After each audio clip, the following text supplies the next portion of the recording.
Haya pues en vosotros este sentir que hubo también en Cristo Jesús, el cual, siendo en forma de Dios, no estimó el ser igual a Dios como cosa a que aferrarse, sino que se despojó a sí mismo, tomando forma de siervo, hecho semejante a los hombres. Filipenses 2, 5 al 7. El tema de la última lección de este trimestre, es comprender la importancia de tener la misma actitud de Cristo hacia el ministerio ganador de almas. Para comprender esto mejor, nos preguntaremos, ¿cuál fue esa actitud de Cristo? Y no hay mejor manera de entender la actitud de Cristo que acudir al texto de Filipenses 2, 5 al 7 que ya hemos leído como versículo de memoria. El cual siendo en forma de Dios. Esto significa que Cristo tiene todas las cualidades eternas de Dios. Es omnipotente, es omnisciente, es omnipresente, tiene en sí mismo vida eterna, su nombre es por tanto Jehová, el eterno yo soy, además del Verbo de Dios. Cristo era absolutamente consciente de su igualdad con Dios. Sin embargo, decidió en forma voluntaria abandonar la gloria inherente a esa altísima condición para llegar a ser el Salvador de la humanidad. Él no estimó esa posición en pie de igualdad con el Padre como algo de lo cual aferrarse ávidamente, sino que por el contrario se despojó a sí mismo, literalmente se vació a sí mismo. Ese vaciamiento o anonadamiento fue totalmente voluntario. Por eso me ama el Padre, porque yo pongo mi vida para volverla a tomar. Nadie me la quita, sino que yo de mí mismo la pongo. Juan 10, 17 y 18. No era posible que Cristo retuviera todos los rasgos característicos de la divinidad y al mismo tiempo ocurriera la encarnación. Asumiendo voluntariamente las limitaciones que le imponía la naturaleza humana en la encarnación, el Señor Jesucristo así se subordinó al Padre durante su ministerio terrenal. Prefirió quitarse su vestido y su corona reales y devolvió el cetro a las manos del Padre. Bajó del trono del universo. Tomó de esta manera forma de siervo, como dice Filipenses, contrastando así la enorme diferencia con la forma de Dios que tenía antes. La palabra siervo, en griego doulos, se refiere a un esclavo. Es decir, que Cristo asumió los atributos esenciales de un esclavo, entre los cuales el principal es la obediencia. El Hijo de Dios se había entregado a la voluntad del Padre y dependía de su poder. Tan completamente había anonadado Cristo al yo que no hacía planes por sí mismo. Aceptaba los planes de Dios para él y día tras día el Padre se los revelaba. Deseada de todas las gentes, 178 y 179. Este llegó a ser la pasión dominante de su vida, hacer la voluntad del Padre. Cuán pequeño es cualquier sacrificio nuestro en comparación con el suyo. Él fue hecho semejante a los hombres y ellos llegaron a ser sus hermanos, pero también era divino. Era un ser humano en el más completo sentido de la expresión, pues él debía representar a toda la humanidad. Sin embargo, no había terminado su humillación con el hecho de tomar naturaleza humana. Esa humillación culminó cuando se sometió voluntariamente a la muerte.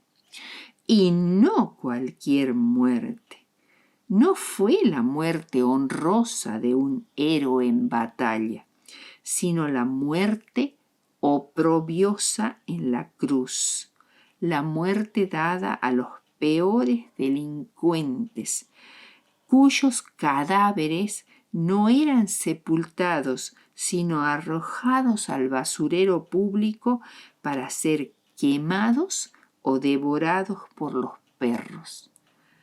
Aunque como cualquier hombre sentía los mismos deseos de conservar su vida, como Isaac se sometió a la muerte. La cruz de Cristo era un tropiezo para los judíos y una necedad para los griegos. Todo el que puede captar la magnitud del ejemplo dado por el Salvador por su asombroso sacrificio no puede albergar egoísmo en su vida. Pablo mismo, aunque estaba encarcelado, legalmente no podía ser sometido a la humillación de morir en la cruz, porque él era un ciudadano romano y por ser ciudadano romano no podía ser torturado.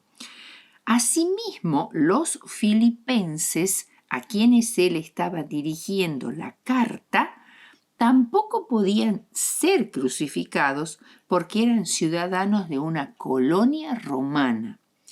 Y aunque Filipenses continúa diciendo que posteriormente Cristo fue exaltado sobre todo poder y será adorado por toda criatura en los cielos y en la tierra, Primera de Corintios 15, 28 dice: pero luego que todas las cosas le estén sujetas, entonces también el Hijo mismo se sujetará al que le sujetó a él todas las cosas, para que Dios sea todo en todos.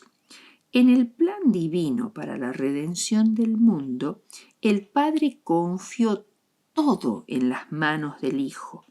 Cuando se complete la misión de Cristo y Él subyugue a todos los enemigos de Dios, el último de los cuales es la muerte, entonces el Hijo entregará el reino a Dios y Padre.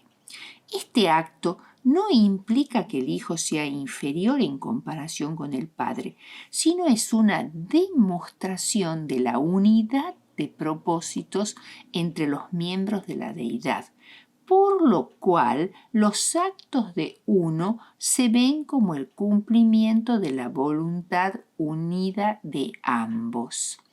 Aquí se resume el propósito supremo de la misión de Cristo. El Hijo vivió para glorificar al Padre. Cristo no descansará hasta que el universo entero reconozca la supremacía del Padre y nada quede fuera de la órbita del bondadoso control de Dios. Filipenses 2:11 resume la pasión dominante y suprema de toda la vida de Cristo. Vivió para la gloria de Dios. Sus seguidores deben vivir con el mismo propósito.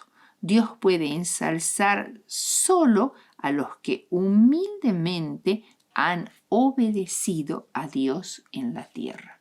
El segundo punto que vamos a tratar es el ministerio ganador de almas requiere compromiso. Y vamos a ver 3 casos de personas que se comprometieron en este ministerio. El primero es el llamamiento de Pedro y de Juan a ser pescadores de hombres. El lago de Genesaret, también llamado Mar de Galilea, lindaba con la zona más rica y poblada de toda Palestina. Aunque la mayor parte de la población era judía, estaba lejos de Jerusalén, el punto central del judaísmo, y por ello estaba alejada de los prejuicios y antagonismos del judaísmo hacia Cristo. Era temprano por la mañana cuando Jesús caminaba junto al lago. Sin embargo, la gente ya se reunía alrededor de él, dado su gran fama y popularidad. En la orilla había 2 barcas. Una de ellas era propiedad de Pedro y de Andrés, hermanos, y la otra de Jacobo y Juan, hermanos también. Los 4 pescadores, junto con Zebedeo, el padre de Jacobo y Juan, y 2 o más jornaleros, acababan de volver de una noche de pesca infructuosa y lavaban y remendaban sus redes para dejarlas listas para la próxima jornada. Pedro actuaba como el director de la empresa pesquera que formaban estos 4 pescadores. Su fuerza, ahínco, valor, lealtad y capacidad de organización lo destacaban para el liderazgo. Era un hombre de acción, muy entusiasta. Andrés, su hermano, era un obrero diligente, aunque no tenía el don del liderazgo. Jacobo y Juan eran hermanos. Jacobo pareciera ser un hombre algo egoísta, ambicioso y pronto para pedir. Eran hijos de Zebedeo y Salomé. Juan, el hermano menor, un muchacho apenas, tenía gran discernimiento espiritual, pero era orgulloso, agresivo, ambicioso de honores, impetuoso y vengativo. Poco después del bautismo de Jesús, Andrés llevó a su hermano Pedro ante Jesús y éste había respondido a la invitación a reconocerlo como Mesías, unos 2 años antes de esta ocasión en el mar de Galilea. Pero se había relacionado esporádicamente con el ministerio de Jesús. Todavía no había un compromiso firme. Jesús predicó desde el mar, en la barca de Simón, dado la gran cantidad de gente que se había reunido en la playa, y fue solo después de la pesca milagrosa que Cristo les dirigió el llamado de ser pescadores de hombres.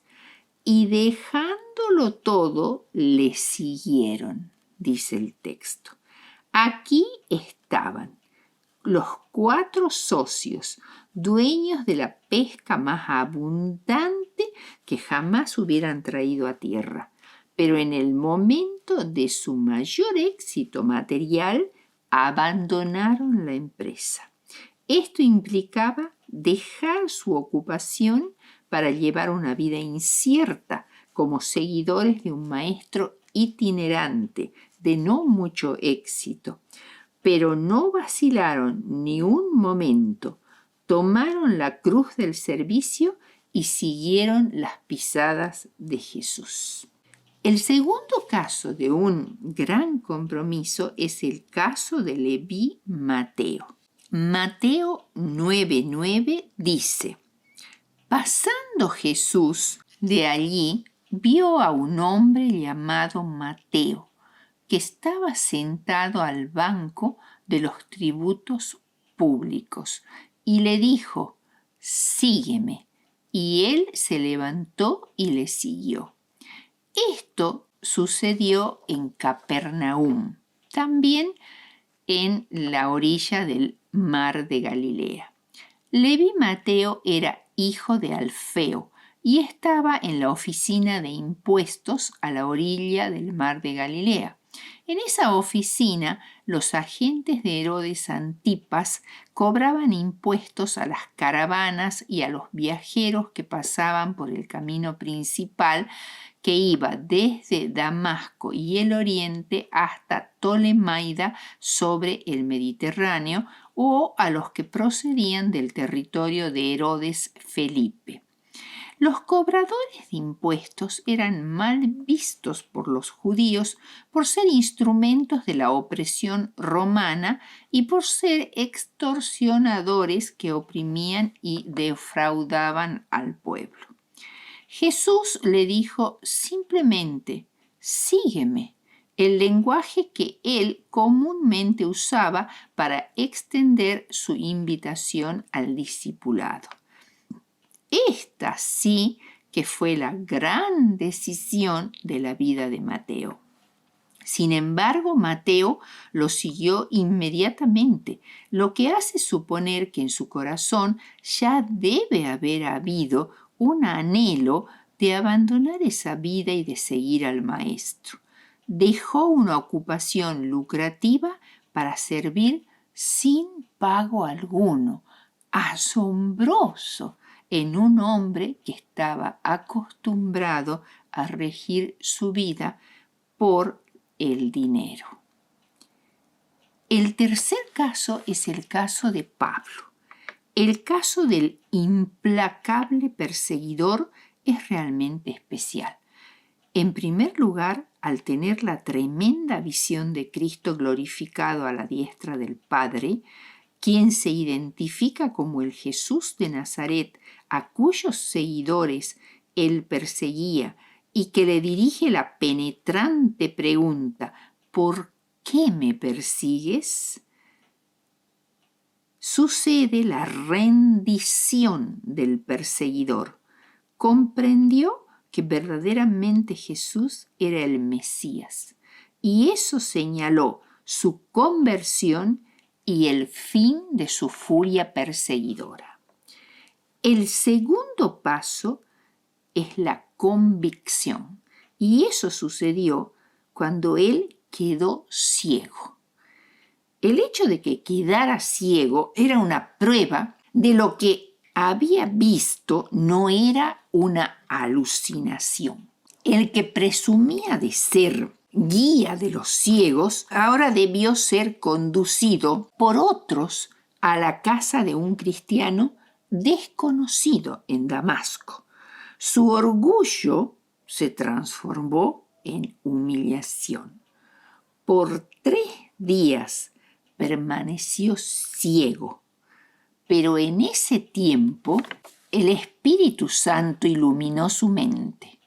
En la oscuridad pudo recordar las profecías mesiánicas y aplicarlas a Jesús de Nazaret y examinar su propio pasado a la luz de sus nuevas convicciones.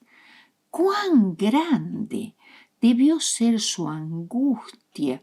¡Cuán fervientes sus plegarias de perdón! ¡Cuán dulce la dádiva del perdón!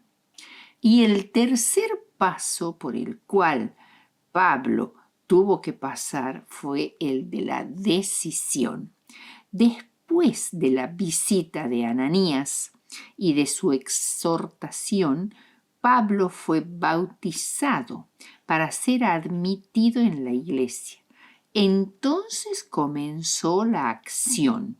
Al instante comenzó a dar testimonio y a predicar a Jesucristo de Nazaret, el tan anhelado Mesías.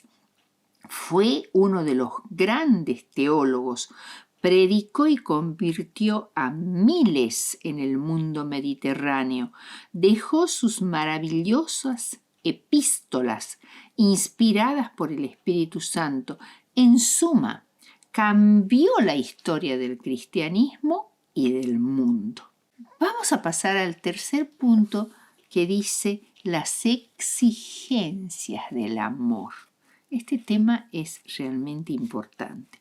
La tercera vez que Jesús se manifestó a sus discípulos después de resucitar de los muertos, tenía un propósito específico, el de reconstruir la confianza de Pedro en que había sido verdaderamente perdonado por haber negado a Cristo 3 veces con incluso palabras insultantes y juramentos, y esto lo hizo Cristo en la presencia de por lo menos 7 discípulos.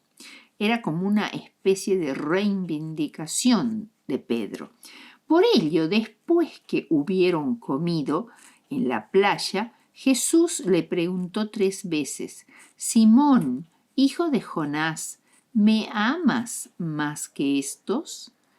2 de las preguntas de Jesús usaban como ¿me amas? La palabra griega agapao, que se refiere a la forma más excelsa del amor, el amor ágape. Estas 2 primeras preguntas, Pedro le contestó con la palabra fileo, que se refiere al amor filial, a la amistad. Tú sabes que te amo. La tercera pregunta de Jesús usa la palabra fileo, y es como si Jesús le dijera: Simón, ¿en verdad me amas como un amigo? Lo cual entristeció a Pedro. Pero las 3 preguntas fueron las 3 oportunidades que le dio Jesús de reivindicarse de sus negaciones y de confesarlo 3 veces. Pero Jesús le responde que el amor genuino se manifiesta en acciones. Si me amas, apacienta mis corderos y mis ovejas. Esto era también un reconfortante consuelo. Cristo restablece a Pedro a su lugar de apóstol y le da una tarea para hacer a pesar de haberlo negado. Sin embargo, en algunos casos y en ciertas épocas, el costo del discipulado implica sacrificio y hasta el martirio. No solo Pedro murió crucificado, presuntamente en Roma, cabeza abajo, dando gloria a Dios, sino que también Esteban fue apedreado en el año 43 o 44 después de Cristo durante el gobierno de Herodes Agripa I. Jacobo, el hermano de Juan, fue decapitado por las autoridades romanas. Andrés, el hermano de Pedro, después de predicar el evangelio en Escitia y en Tracia, al norte de Grecia, fue crucificado en una cruz en forma de X, que desde entonces se llamó la cruz de San Andrés. Jacobo el menor, el autor de la epístola de Santiago, habría predicado en Palestina, Siria o Arabia y no se sabe más de él. Mateo predicó en Partia o en Persia y no pasó por el martirio, pero Matías habría muerto mártir en Judea. Jacobo, el hermano de nuestro Señor Jesucristo, fue muerto apedreado en los atrios del templo.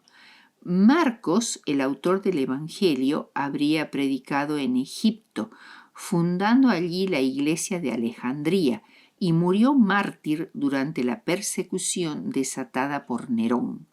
Natanael o Bartolomé predicó en Arabia y Etiopía y habría sido crucificado cabeza abajo en Armenia.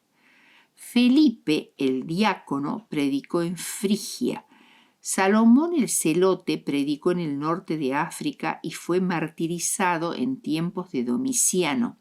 Y finalmente Tomás fue martirizado en Edesa, en la India. No siempre se exigirá el martirio de nuestro discipulado, pero sí que todas las ambiciones personales y terrenales deban colocarse sobre el altar del sacrificio y que aprendamos a tener la misma actitud de Cristo, de total entrega, obediencia y humildad al llevar a cabo su misión de salvación.